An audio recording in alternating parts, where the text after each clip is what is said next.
Je pense que le processus est évolutif, qu'il n'y a pas de réponse univalente, qu'il ne faut pas non plus se bloquer, parce qu'il y a des gens qui vont dire non, expert, le mot expert, ça me gêne, etc. Chacun apporte... Oui, on a aussi un peu une réticence, une espèce de pudeur à dire... C'est pas grave. Je suis impatient, je suis pas... Ça n'est pas grave, ce qui compte, c'est de dire il a un vécu, il sait quelque chose, il pourrait savoir davantage. Et c'est vrai aussi qu'il faut le faire de façon individuelle. Parce que même si on a des éléments de réponse, maladie par maladie, organe par organe, et que nous allons dépasser cette notion qu'on ne s'adresse pas à une maladie d'organe, mais à un individu dans sa globalité, ça c'est vraiment essentiel. À partir de là, il va y avoir des réponses encore adaptées, le milieu culturel, les gens, la langue, tu y as fait allusion tout à l'heure. Donc ça c'est extrêmement important. Mais je crois que c'est ce savoir-là qu'il va falloir accumuler, comprendre, et c'est là où vous allez pouvoir nous aider, parce que vous avez déjà cette expérience. Vous l'avez déjà, et nous ne l'avons pas, et donc on essaye de construire. Madame Lasseron et Monsieur Friedman. Oui, non, juste en quelques mots, effectivement, il y a beaucoup de discussions sur le terme de patient expert. Et le patient expert, c'est un patient qui a fait une formation de plusieurs heures, qui est capable d'accompagner d'autres patients. Donc, il faut savoir effectivement de quel type de patient on parle. C'est différent du patient, naïf dans la pathologie, qui, effectivement, va surtout parler de son vécu, de son ressenti.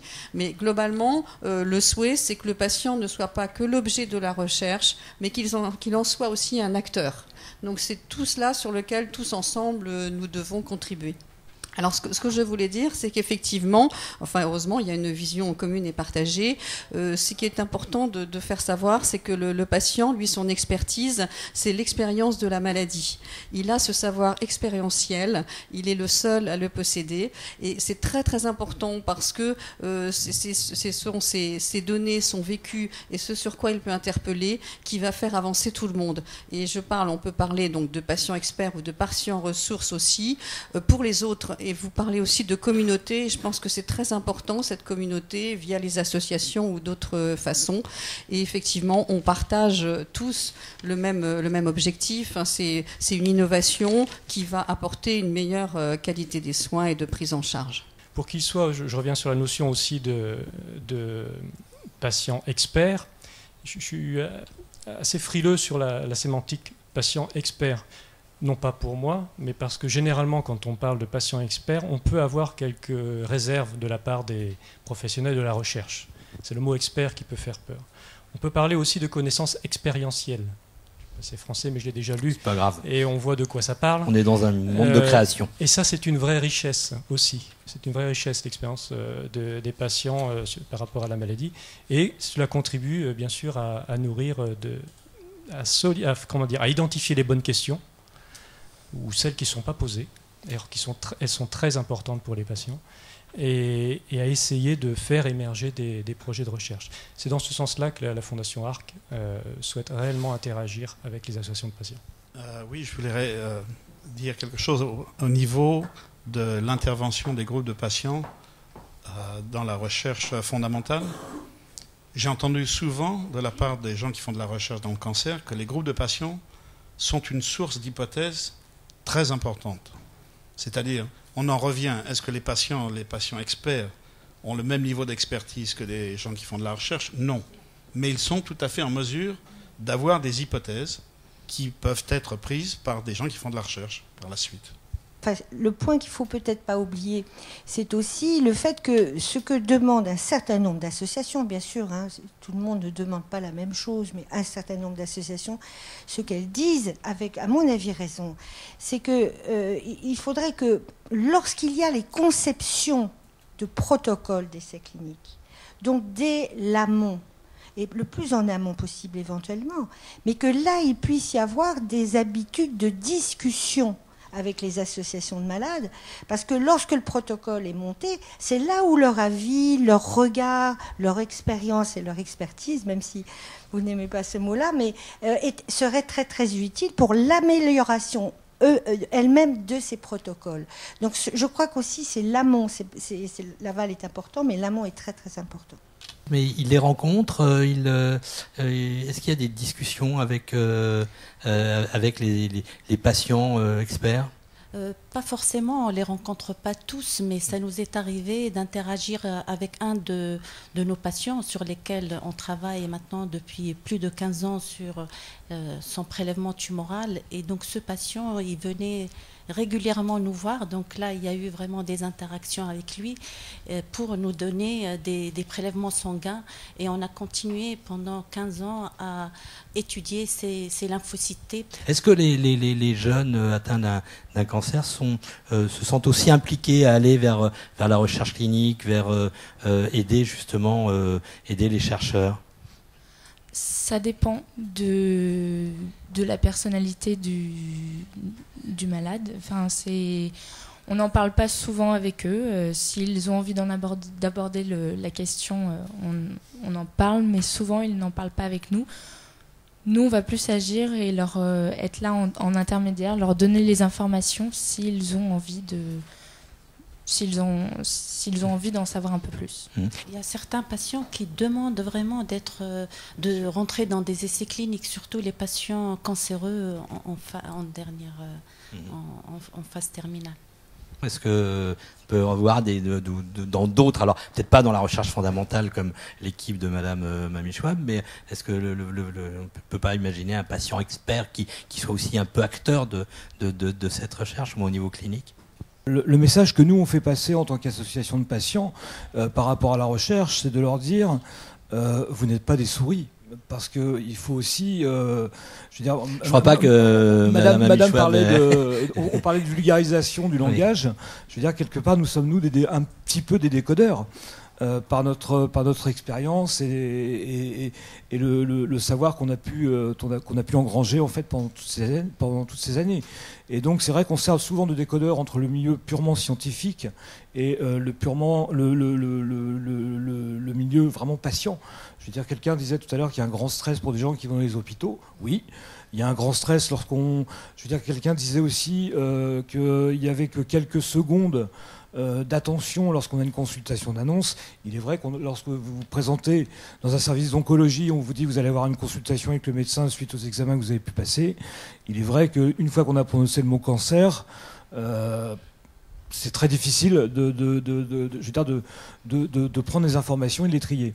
Donc là, mais on n'est pas vraiment dans ce sujet-là. Bon, au niveau de la recherche, c'est pareil. Je veux dire, on a nous souvent des patients à qui on propose effectivement de participer à des essais cliniques qui nous posent la question. Est-ce que c'est bénéfique pour tout le monde? Est-ce que j'ai la sensation de faire une bonne action? Quels sont les risques que j'ai? Donc nous on leur explique effectivement qu'il y a toujours ces lettres de consentement éclairées. Éclairer, c'est pas une énergie verte, hein. Mais je veux dire, c'est voilà. Donc et nous on intervient principalement au niveau de la recherche, justement pour relire ces consentements éclairés, de façon à ce qu'ils soient le plus clair possible pour les patients. On est toujours dans notre rôle de décodeur. Donc on n'est toujours pas encore dans un rôle d'expert qu'on laisse pour le moment vraiment aux scientifiques. Mais vraisemblablement dans les mois, enfin j'espère dans les mois, mais sinon dans les années à venir, franchir une étape supplémentaire. Je pense que ce sera l'étape supplémentaire, mais qui nécessitera vraisemblablement une plus grosse implication des patients futurs experts, comme j'ai pu entendre parler donc les gens de l'INCa ou les gens de l'HAS lors des rencontres de cancérologie française qui ont lieu donc là, les 3 derniers jours. Et c'est vrai que nous ne sommes peut-être pas encore bien prêts à la fois à être patients experts, mais je crois que d'un autre côté, les personnes qui nous sollicitent ne sont pas toujours prêts non plus ils sont prêts à nous entendre, bien sûr, mais on espère qu'une chose, en fait, c'est que réellement on soit utile. N'importe quelle personne qui a le cancer vit avec le cancer 100% du temps. Donc 99% du temps, ils sont seuls. C'est ce décalage, en fait. C'est un décalage absolument incroyable. Et ce que nous avons fait depuis maintenant 20 ans, l'effet le plus grand vient du fait que les gens ne sont plus seuls, c'est 99% du temps. Et moi, je ne pense pas que ce sont les médecins qui doivent expliquer aux patients ce qu'ils doivent savoir, parce que, comme vous l'expliquez, votre langage n'est pas le même que celui des patients. Et qui doit le faire, alors? C'est qui l'intermédiaire entre les deux, du coup? Il y a maintenant suffisamment de patients experts, de manière à ce qu'ils puissent apprendre à des autres patients à devenir eux-mêmes des micro-experts. quand je parle de patient expert, c'est vraiment de la micro-expertise. Oui, presque des interprètes, Pierre-Laurent Puig. C'est jouable? Je pense que ça a un rôle important, oui. On le voit on fait partie du conseil scientifique d'associations de malades. Et c'est tout à fait vrai. Il y a une vraie production d'informations qui est exprimée dans un langage qui est effectivement qui bénéficie de l'expertise de certains patients ou de certaines familles de patients du reste. C'est pas forcément le patient lui-même, ça peut être aussi le vécu de la famille qui participe. Alors, gardez le micro, monsieur Laurent Puig, puisque la question vous concerne au premier chef. Les chercheurs pensent-ils vraiment qu'il existe une expertise patient? Puis on fera demander à Mme Lasserand de réagir. Si on me demande mon avis à moi, je réponds oui. Maintenant, les chercheurs pensent-ils vraiment? Ça, je ne peux pas répondre pour l'ensemble votez pas en touche, sur le fond. Sur le fond, allez. On est entre nous, là. Honnêtement, si je réponds personnellement, je suis sûr que oui. Complètement persuadé de ça, parce que pour l'avoir vécu toujours avec cette association de desmoïdes, c'est une expérience vécue. En général, je pense que cette question mériterait d'être posée à la communauté des chercheurs. Alors je ne sais pas si ça a été fait, s'il y a une enquête. Presque une enquête, quoi. Oui, c'est ça, c'est-à-dire une enquête d'opinion, un sondage, et qui mériterait, à mon avis, d'être faite. On pourrait imaginer la faire au niveau de... Alors attendez, on me montre... Alors là, non, à cette distance, je ne vois pas. Ah, ça a été fait, me dit Madame Donnet-Camel. Donc je pense qu'il faut des outils pour accompagner à la fois le promoteur, l'investigateur et le patient, pour qu'il y ait vraiment qu'ils avancent ensemble au même niveau de conception de l'information et du projet de recherche. Qu'est-ce que ça va entraîner, et qu'on soit bien sûr que le patient ait tout compris et vraiment tout en lui pour pouvoir savoir vers quoi il s'oriente. Je rebondis là-dessus, Pierre-Laurent Puig. Est-ce que c'est possible le vœu de Madame Lasserand, c'est-à-dire que le patient soit autant au courant que son médecin de ce qui est en train de se passer, et d'avoir la même appréhension des choses, en fin de compte? Alors, autant au courant, je dirais, c'est probablement, en tout cas, d'avoir un niveau d'information... je vais le dire avec mes mots, alors je suis pas sûr que... Disons, un niveau d'information qui soit comparable, mais avec on va dire...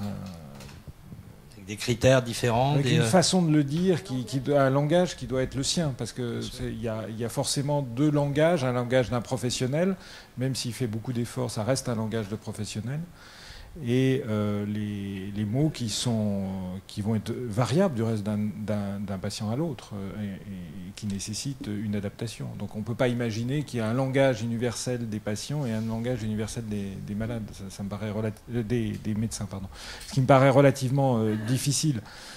Et c'est pour ça qu'à mon avis, le développement d'outils associés au discours est nécessaire pour s'adapter, en fait, en partie aux patients. Et il y a des gens qui sont plus dans l'image que dans la lecture. La notice d'information qui fait 2 pages de texte compact, Time 12, ne me paraît pas être extraordinairement adaptée dans tous les cas. Je ne dis pas qu'il ne faut pas le faire et que ça ne doit pas être fait, mais parfois on a l'impression que ça ne suffit pas.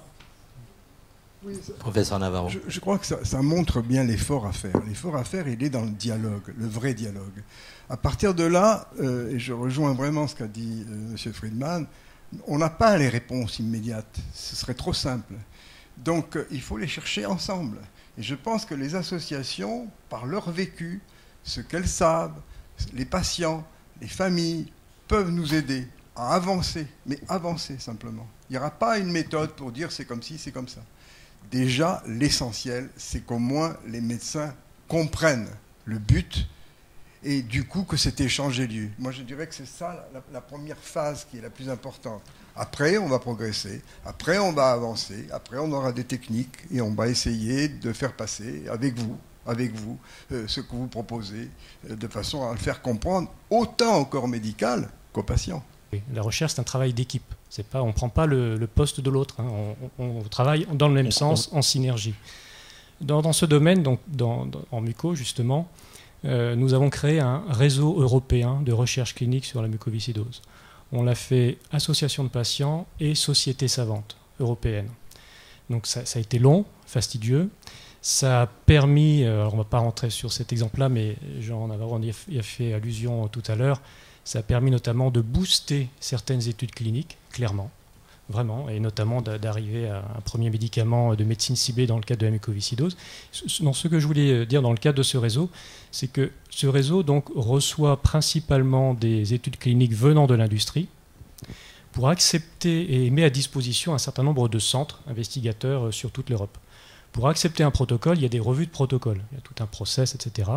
Et dans ces revues de protocole, il y a des comités de revues de protocole. Et au sein il y a 5 comités dans le réseau, et dans chacun de ces comités, il y a au moins un patient. Et le patient reçoit sa propre grille d'analyse du protocole. Il n'a pas les mêmes questions que les scientifiques, ça n'a pas de sens. Par contre, ça a été très très bien travaillé avec les patients, qui ont été formés à l'utilisation aussi de la grille, évidemment, à retrouver les infos dans le protocole, ou s'ils n'ont pas compris, à poser la question. Et ils ont un véritable poids sur l'acceptation d'un protocole, donc qui vient là en l'occurrence de l'industrie, et qui va être mis en place au sein du réseau. Là, c'est vraiment, là on est acteur encore une fois à ce niveau-là.